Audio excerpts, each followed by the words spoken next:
took this shifter to a guy around the corner from me, and I had him weld up the tip on it. So I got to reprofile it on my grinder, and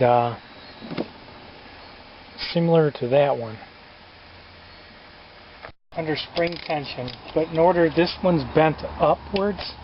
In order to see it, I got to take the whole system off, which I've done one already. So actually, the spare part, the one that's on the ground with the spare parts. So I'm going to take the best of both worlds. The forks look good.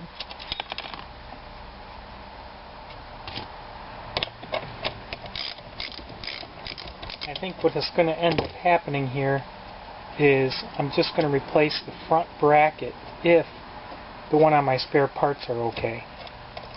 This sucker's under tension.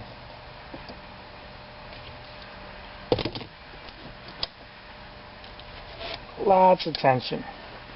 See that poppet spring right there? I might be wearing a BB here. Them are big. And I should be wearing earplugs or glasses.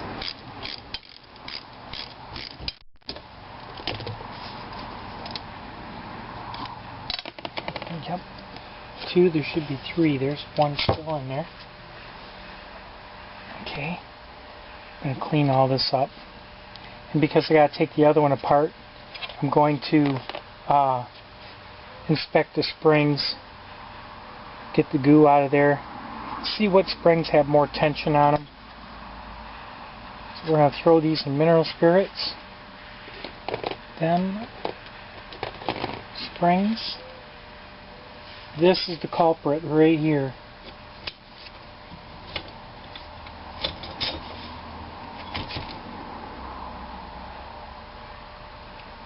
You can see how it's bent up. The straps look good on it. Wonder what would happen if I tried just to press that back down again.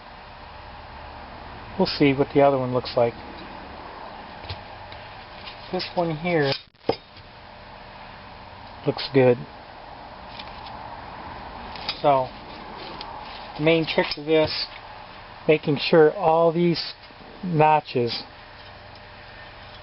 right there line up. Right here, these. When those are all lined up, when you put it back in, your poppets are going to line up right where they need to be. This right here is neutral. I got the old one off and I discovered bad news. This part right here, that's broke.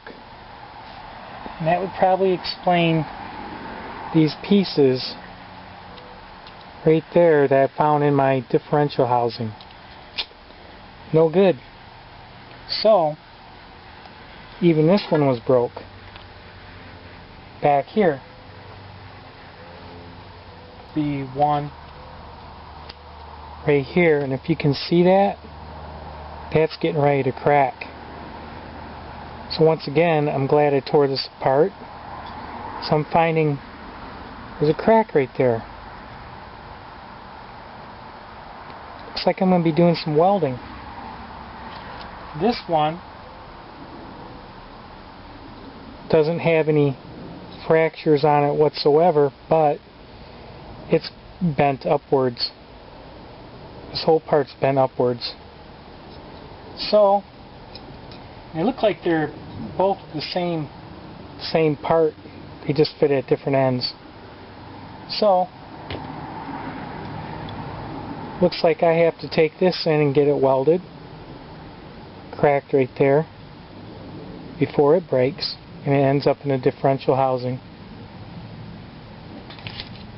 Looking at my shifter forks, these ends look good on both units. On the unit that came with the tractor, the shifter cover, see this? Nice and square. The shifter that came on my tractor. because I had to replace the cover because the shift knob was broke off. I got the option of picking different parts, and the one I bought was sloppy. Look at that wear. That's where my slop is. Right here. I mean, it's really, really worn. There.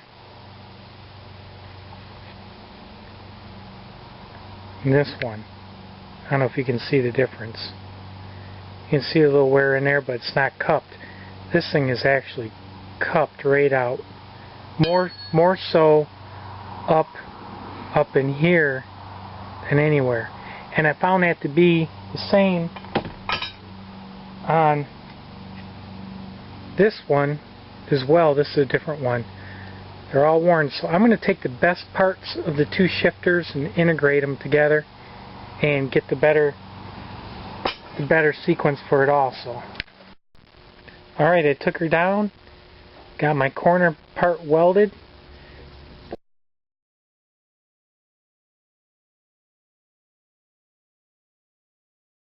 Button this up. I just want to show you something. Right down there is the oiler here, slinger. Right there. Okay? Cool thing is this slings around, and as it slings around, the oil gets lubricates the top of the plate, lubricates the top of the shifter. And the neat thing is they built in all these little ramps. I don't know if you can see that, where when the oil comes up, it lands here and it kind of goes forward and it feeds it around the whole casing back down again. Really neat. Then back here, there's actually like a cup. So the oil goes up in here, and some of the oil goes back through this hole opening, through this channel, and then it goes all the way. You can't see it. I want you to see this.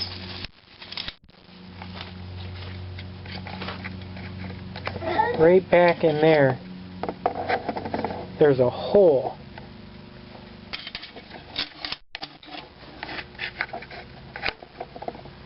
Right back in here.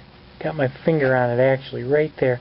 This trough, I call it a trough, goes all the way back to the, goes all the way back down the side of the transmission housing, right back here to this unit and the PTO unit. Really cool design.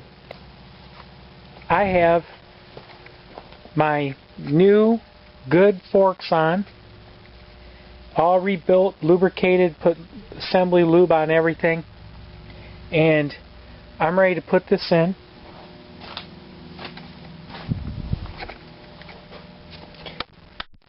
Made a new gasket. I used some thicker material on this, 16th of an inch thick. Alright.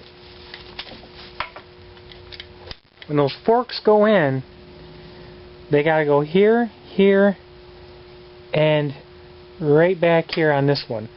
This is the reverse, I believe. And, you know, your other gears, these slide back and forth. All you gotta do is line them up so that your forks go in here. They go whoop, whoop, and over there. So, we'll get that going. I'm gonna put Permatex sealant on this gasket. I don't see the need that it needs to come open again, hopefully. So, goes in. Whoop, I got it backwards.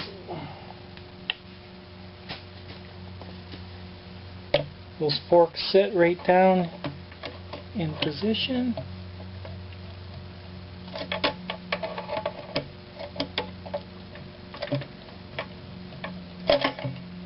Alright, shifter is on. Next. It works good. There's not much play now. I could even tighten that up more if I wanted to.